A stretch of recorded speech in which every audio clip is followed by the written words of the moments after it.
दोस्तों, do it today एक self help book है जो हमें प्रोकास्टिनेशन या आलस्य को दूर करके एक्शन लेना सिखाती है। इस बुक के अंदर 6 चैप्टर्स हैं और हर एक चैप्टर प्रोकास्टिनेशन के अलग पहलू पर बात करता है और साथ ही साथ यह भी बताता है कि उसे दूर कैसे किया जाए। ऑथर कहते हैं कि यूं तो प्रोकास्टिनेशन या टाल मटोल एक आम समस्या है जिसमें हम किसी न किसी वजह से अपने काम को या तो करते नहीं हैं या समय निकलने के बाद करते हैं, जिसका सीधा असर हमारी प्रोडक्टिविटी पर पड़ता है और धीरे धीरे ये अनप्रोडक्टिविटी हमारी लाइफ में नेगेटिविटी को जन्म देती है और जिसकी वजह से हमेशा हम दुखी या परेशान रहते हैं। टाल मटोल से बचने और काम पूरा करने का सबसे अच्छा तरीका है कि हम इमीडिएट एक्शन लेकर काम को पूरा करें, लेकिन ये हमेशा इतना आसान नहीं होता। चलिए दोस्तों, शुरू करते हैं। इस किताब का पहला चैप्टर है तुरंत एक्शन लें। ऑथर का कहना है कि हर एक क्षण हमारे जीवन का हमें किसी न किसी चीज का अवसर देता है और हम टाल मटोल करके उस क्षण को खो देते हैं जो कि आगे बढ़ने और कामयाबी का एक अवसर लेकर आया था। इसी बात को ध्यान में रखते हुए ऑथर हमें तुरंत एक्शन लेने या कदम उठाने की सलाह देते हैं। भले ही वह कदम कितना भी छोटा क्यों न हो, लेकिन आवश्यक यह है कि कदम तब उठाया जाए जब उसकी जरूरत हो। समय निकलने के बाद एक्शन लेना सांप के भाग जाने के बाद लाठी के पटकने जैसा होता है, जिसका कोई फायदा नहीं होने वाला है। ऑथर हमें प्रेजेंट बायस के बारे में भी बताते हैं, जिसमें लॉन्ग टर्म बेनिफिट की ना सोचकर इमीडिएट प्रेजर के चक्कर में फंस जाते हैं। वो कहते हैं कि ये बायस इसलिए हमारे लिए नुकसानदायक है क्योंकि इसमें अक्सर हम उन कामों को टाल देते हैं जो लंबे समय तक हमारे लिए फायदेमंद होने वाले हैं। ऑथर प्रोकास्टिनेशन को पार करने के लिए कुछ सुझाव देते हैं, जैसे कि काम को छोटे छोटे स्टेप्स में विभाजित कर लेना, जिससे काम करने में भी आसानी होगी और हमें उसे करने के लिए ज्यादा सोचना भी नहीं पड़ेगा। इसके अलावा हमें अपने लिए डेडलाइन सेट करके काम करना चाहिए। बिना डेडलाइन के कोई भी काम समय पर खत्म नहीं हो पाएगा और एक बार जब आप अपना कोई काम पूरा कर लें तो खुद को इनाम देना या रिवार्ड करना न भूलें। नेक्स्ट चैप्टर है ओवरकमिंग डिले, देरी पर काबू पाना। यह समझने के बाद कि प्रोकास्टिनेशन आखिर होता क्या है, ऑथर ने इस चैप्टर में हमें प्रोकास्टिनेशन की वजह समझाने की कोशिश की है और बताया है कि प्रोकास्टिनेशन के पीछे अक्सर मनोवैज्ञानिक कारण काम करते हैं। वो कहते हैं कि टाल मटोल का एक मुख्य कारण डर होता है। कोई विफल होने से डरता है क्योंकि उन्हें लगता है कि दुनिया उन्हें फेलियर के रूप में याद रखेगी। कुछ लोग ऐसे भी होते हैं जो सफलता से डरते हैं। ऑथर आगे कहते हैं कि टाल मटोल करने की अन्य वजह लैक ऑफ मोटिवेशन और लैक ऑफ सेल्फ डिसिप्लिन भी हो सकता है। ऑथर कहते हैं कि ऐसी कई तकनीकें हैं जिनका उपयोग विलंब पर काबू पाने के लिए किया जा सकता है।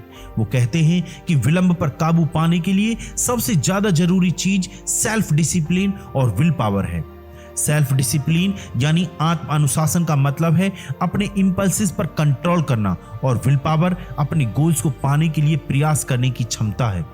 ये दोनों गुण विलंब पर काबू पाने के लिए जरूरी इसलिए हैं क्योंकि ये हमें काम को टालने की टेम्पटेशन और रेसिस्ट करने और ट्रैक पर बने रहने में मदद करते हैं। वैसे तो विलंब पर काबू पाना आसान नहीं है, लेकिन इसके पीछे के मनोवैज्ञानिक कारणों को समझकर और कुछ युक्तियों का पालन करके इस पर काबू पाना संभव है। दोस्तों, नेक्स्ट चैप्टर है उत्पादकता में महारत। ऑथर बताते हैं कि अपने काम को एफिशिएंटली और इफेक्टिवली करने को ही प्रोडक्टिविटी यानी उत्पादकता कहते हैं। प्रोडक्टिविटी हर किसी के लिए बेहद जरूरी होती है, चाहे वो पढ़ाई हो, जॉब हो या अन्य कोई भी क्षेत्र। ऑथर हमें अपनी उत्पादकता बढ़ाने के लिए कई टेक्निक्स अपनाने की सलाह देते हैं। इसके अंदर जो पहला है वो है टाइम मैनेजमेंट। अपने समय का सदुपयोग करने को टाइम मैनेजमेंट कहते हैं। हम सबके पास एक दिन के 24 घंटे ही हैं, लेकिन फिर भी कुछ लोग इन 24 घंटों में औरों से ज्यादा प्रोडक्टिव इसलिए रह पाते हैं क्योंकि वो अपने टाइम को बुद्धिमानी से उपयोग करते हैं। नंबर 2, प्राथमिकता। हमें यह पता होना चाहिए कि कौन सा काम ज्यादा जरूरी है और कौन सा काम कम जरूरी है और काम की इंपॉर्टेंस के अनुसार ही उन्हें समय देना चाहिए। मतलब ज्यादा जरूरी काम को पहले करना चाहिए और कम जरूरी को बाद में करना चाहिए। Number 3, task management. कुछ काम छोटे होते हैं और करने में आसान होते हैं, वहीं कुछ काम बड़े होते हैं और करने में भी बहुत मुश्किल होते हैं। टास्क मैनेजमेंट हमें सिखाता है कि कैसे बड़े कामों को छोटे छोटे कामों में विभाजित करके उन्हें करने लायक बनाया जा सकता है। नंबर 4, डिस्ट्रैक्शंस को दूर करना। जब हम कोई काम करते हैं तो ऐसी बहुत सी चीजें हो सकती हैं जो हमारा ध्यान काम से भटका सकती हैं। हमें ये सुनिश्चित करना चाहिए कि काम करते वक्त ऐसी चीजों से दूर रहा जाए। नंबर 5, ब्रेक लेना। बहुत सी स्टडी से ये पता चला है कि लगातार काम करने से हमारी प्रोडक्टिविटी पर नेगेटिव प्रभाव पड़ता है। इसलिए काम करते वक्त फोकस्ड रहने और प्रोडक्टिविटी को बनाए रखने के लिए समय समय पर ब्रेक लेना बहुत आवश्यक होता है। Number 6, Pomodoro technique. यह टाइम मैनेजमेंट की एक तकनीक है जिसमें किसी भी काम को 25-25 मिनट के इंटरवल्स में विभाजित किया जाता है। 25 मिनट काम करने के बाद छोटा ब्रेक लिया जाता है। इस तकनीक का इस्तेमाल करके हमें अपना फोकस और कंसंट्रेशन सुधारने में मदद मिल जाती है। Number 6, time blocking. इस तकनीक में हमें अपने कामों को करने के लिए अपने शेड्यूल कैलेंडर में टाइम फिक्स करना होता है, जिसे टाइम ब्लॉकिंग या कैलेंडर ब्लॉकिंग भी कहा जाता है। टाइम ब्लॉक करने से न सिर्फ हमें ज्यादा ऑर्गेनाइज रहने में मदद मिलती है, बल्कि हम डिस्ट्रैक्शन से भी बच जाते हैं। और अंत में 2 मिनट रूल। इस नियम के अनुसार हमें छोटे कामों को तुरंत पूरा कर लेना चाहिए, भले ही उसमें 2 मिनट का समय ही क्यों न लगे। ऐसा करके हम विलंब से बच सकते हैं और बड़े तथा जरूरी कामों के लिए समय भी निकाल सकते हैं। दोस्तों, इन टेक्निक्स का उपयोग करके आप भी अपनी प्रोडक्टिविटी को बढ़ा सकते हैं और सफलता की ओर अग्रसर हो सकते हैं। नेक्स्ट चैप्टर है द पावर ऑफ हैबिट, आदतों की शक्ति। इस चैप्टर में ऑथर कहते हैं कि हमारी आदतें हमारे रूटीन और प्रोडक्टिविटी पर काफी गहरा असर डालती हैं। जहां एक और पॉजिटिव आदतें ज्यादा प्रोडक्टिव बनने में हमारी मदद कर सकती हैं, वहीं दूसरी ओर नेगेटिव आदतें हमारी प्रोडक्टिविटी पर भी नेगेटिव प्रभाव डालती हैं। अच्छी या पॉजिटिव आदतें काम को ऑटोमेटिक करके उसे आसान बना देती हैं, जिससे हमारी प्रोडक्टिविटी बेहतर हो जाती है। उदाहरण के लिए, अगर किसी को सुबह जल्दी उठकर एक्सरसाइज करने की आदत है तो वो अपना दिन जल्दी शुरू कर सकते हैं, जिससे उन्हें अपने कामों को पूरा करने के लिए ज्यादा समय मिलेगा। दूसरी ओर नकारात्मक आदतों का हमारे काम पर भी नकारात्मक प्रभाव पड़ सकता है। ये आदतें या तो हमें काम शुरू ही नहीं करने देंगी या फिर काम को पूरा करने में हमें बहुत ज्यादा समय लगेगा। जैसे अगर किसी को सुबह उठकर इंटरनेट सर्फ करने या सोशल मीडिया पर टाइम बिताने की आदत है तो इसका असर उनकी पूरी दिनचर्या पर पड़ सकता है। नेक्स्ट चैप्टर है हैबिट बनाने में क्यूज, रूटीन और रिवार्ड्स का रोल। ऑथर कहते हैं कि आदतें हैबिट लूप नामक प्रक्रिया से बनती हैं और इसमें 3 मेन स्टेप्स होते हैं जो इस प्रकार हैं। Number 1, Q. किसी आदत को शुरू करने के लिए ट्रिगर का काम करता है। ये ट्रिगर हमारे मस्तिष्क को संदेश भेजता है और फिर हमारा मस्तिष्क उस आदत को शुरू करने के लिए हमें जरूरी एक्शन लेने के लिए कहता है। उदाहरण के लिए, अच्छे खाने की खुशबू किसी को अच्छा खाना बनाने या खाने के लिए संकेत क्यू का काम कर सकती है। Number 2, routine. रूटीन उस एक्शन या बिहेवियर को दर्शाता है जो हम किसी क्यू के मिलने पर लेते या करते हैं।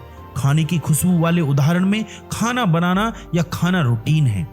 रिवार्ड या इनाम उस सेटिस्फैक्शन या हैप्पीनेस को कहते हैं जो हमें किसी रूटीन को करने से मिलती है। जैसे ऊपर वाले उदाहरण में खाने को खाकर किसी को संतुष्टि या खुशी मिल सकती है। ऑथर कहते हैं कि हैबिट लूप को समझकर हम अच्छी आदतें बनाना और बुरी आदतों को छोड़ना सीख सकते हैं। अच्छी आदतें बनाने के लिए ऑथर ने हमें कुछ टिप्स दी हैं, जैसे कि संकेत को पहचानें। हमें सबसे पहले उस क्यू को पहचानना होगा जो उस आदत को ट्रिगर करता है जिसे हम बदलना चाहते हैं। जब हम क्यू को पहचान लेते हैं तो हम अपनी आदत को बदलने के लिए प्लान बना सकते हैं। क्यू को पहचानने के बाद हमें नई आदत को बनाने के लिए एक रूटीन बनाना होगा। नया रूटीन ऐसा होना चाहिए जिसे फॉलो करना आसान हो और जिसे हम एंजॉय भी कर सकें। जब हम किसी नई आदत को बनाने के लिए जरूरी एक्शन ले चुके हों तो हमें खुद को रिवार्ड देना नहीं भूलना चाहिए। रिवार्ड न सिर्फ नई आदत को मजबूत बनाता है बल्कि ये भी इंश्योर करता है कि हम इसे लंबे समय तक जारी रखेंगे। दोस्तों, नेक्स्ट चैप्टर है मोमेंटम बनाए रखें। डू इट टुडे के इस चैप्टर में ऑथर डेरियस फोरवेक्स हमें बताते हैं कि मोमेंटम के बिना प्रोग्रेस संभव नहीं है। वो कहते हैं कि जीवन में मोमेंटम तभी संभव है जब हम कोई एक्शन लें। शुरुआती मोमेंटम बनाने में थोड़ा समय लग सकता है, लेकिन एक बार मोमेंटम बनने के बाद आगे की राह आसान हो जाती है। वो हमें अपने जीवन में मोमेंटम बनाने के लिए कुछ सुझाव भी देते हैं। ऑथर कहते हैं कि मोमेंटम एक ऐसी पावरफुल फोर्स है जो हमें आगे बढ़ने में मदद करती है। उनका कहना है कि हम जो भी कदम उठाते हैं वो हमारे पिछले कदम पर निर्भर करता है और ये सब कदम मिलकर ही हमें सफलता तक पहुंचा सकते हैं। उदाहरण के लिए अगर कोई एक्सरसाइज शुरू करना चाहता है तो स्टार्टिंग में उन्हें अंदर से रेसिस्टेंस फील होगा, लेकिन अगर एक बार वो छोटे छोटे कदम से ही सही एक्सरसाइज करना शुरू कर देंगे तो वो बेहतर महसूस करने लगेंगे और जैसे जैसे वो एक्सरसाइज करते जाएंगे उनके लिए आगे के रास्ते और आसान होते जाएंगे। ऐसा इसलिए है क्योंकि मोमेंटम हमें इनर्टिया पर काबू पाने और आगे बढ़ने में मदद करता है। हमारे एक्शंस भले ही कितने भी छोटे क्यों नहीं हो, वो भी हमें बड़े रिजल्ट्स दे सकते हैं। बस जरूरत है तो कंसिस्टेंसी मेंटेन करने की, यानी उन छोटे कदमों को लगातार उठाने की। ऑथर छोटे स्टेप्स की तुलना कंपाउंड इंटरेस्ट यानी चक्रवृद्धि ब्याज से करते हैं, जिसमें कि समय के साथ निवेश की गई छोटी रकम भी बड़ी रकम में बदल सकती है। ऑथर कहते हैं कि यही बात हमारे एक्शंस पर भी लागू होती है। जब हम लगातार छोटे छोटे कदम उठाते हैं तो हम मोमेंटम बना रहे होते हैं और जैसे जैसे मोमेंटम बनता जाता है वैसे वैसे हमारे अपने गोल तक पहुंचने की संभावना बढ़ जाती है। डोरियर फॉरेक्स की बताई गई ये 6 बातें हमें अपनी प्रोडक्टिविटी को बेहतर बनाने और प्रोक्रास्टिनेशन को दूर करने में काफी सहायक हो सकती हैं। ऑथर के द्वारा बताए गए सफलता के ये 6 नियम कुछ इस प्रकार हैं। नंबर 1, इमीडिएट एक्शन लें। जब आपको कोई काम करना हो तो उसे टालें नहीं, बल्कि उसे जल्द से जल्द पूरा करने के लिए एक्शन लें। नंबर 2, टाइम ब्लॉकिंग का उपयोग करें। हर काम को करने के लिए अपने कैलेंडर में टाइम ब्लॉक करें। ये विभिन्न टास्क को करने के लिए प्लानिंग की तरह होगा, जिससे आपको पता चलता रहेगा कि किस समय पर क्या काम करना है। नंबर 3, टास्क को प्रायोरिटाइज करें। सबसे पहले सबसे ज्यादा जरूरी कामों को निपटाएं। ऐसा करने से आपको अपने टाइम का बेहतर इस्तेमाल करने में मदद मिलेगी। नंबर 4, प्रोक्रास्टिनेशन पर काबू पाएं। आपको ये समझना चाहिए कि प्रोक्रास्टिनेशन की सबसे बड़ी वजह मानसिक बाधाएं हैं। ऐसे नकारात्मक विचार जो आपको आगे बढ़ने से रोकते हैं, उन्हें निकालकर बाहर फेंकें। याद रखें कि एक्शन लेने से ही इनर्टिया पर काबू किया जा सकता है। नंबर 5, 2 मिनट रूल का प्रयोग करें। अगर किसी काम को करने में 2 मिनट या उससे कम समय लगे तो उसे तुरंत कर लें। इससे आपके छोटे छोटे काम इकट्ठे नहीं होंगे।